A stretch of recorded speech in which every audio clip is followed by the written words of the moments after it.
The UK has sanctioned 7 oligarchs, one of whom is Roman Abramovich, the Chelsea FC owner.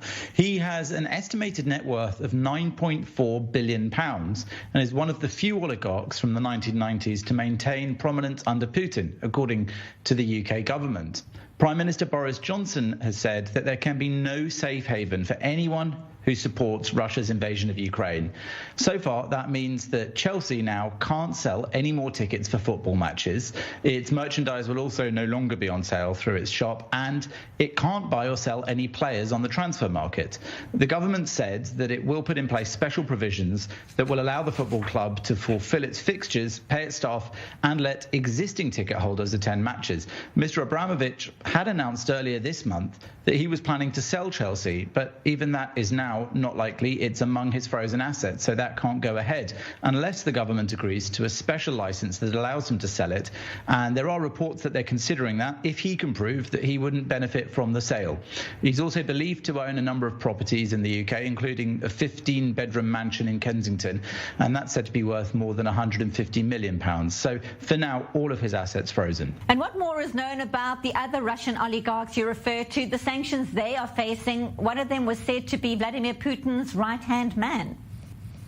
The government's announced a full asset freeze and travel ban on 7 of Russia's wealthiest and most influential oligarchs, whose business empires, wealth and connections, they say, are closely associated with the Kremlin. And they include Abramovich's one-time business partner, the leading industrialist Oleg Deripaska, who's also being sanctioned with the same measures. Igor Sechin, who they call Putin's right-hand man, and 4 more of Putin's inner circle have also been targeted with an asset freeze and the travel ban. The government says that the economic crime bill, which is coming into force next week, will allow the UK government to move further and faster than ever on those sanctions. The government says that as part of the UK's leading efforts to isolate Putin and those around him, these oligarchs, who have collective net worth of around £15 billion, will have their assets in the UK frozen, and they're banned from travelling here, and no UK citizen or company can do business with them. And that economic crime bill, which is coming into force next week, is intended to significantly simplify the process of imposing sanctions and allow the UK to more easily sanction individuals in this way. And Jonathan, the reaction to this development has been swift. The Yad Vashem Holocaust Memorial Museum here in Israel announcing just a short while ago it's cutting ties with the Russian-Israeli billionaire following these sanctions, saying it's suspending their strategic partnership. Tell us more.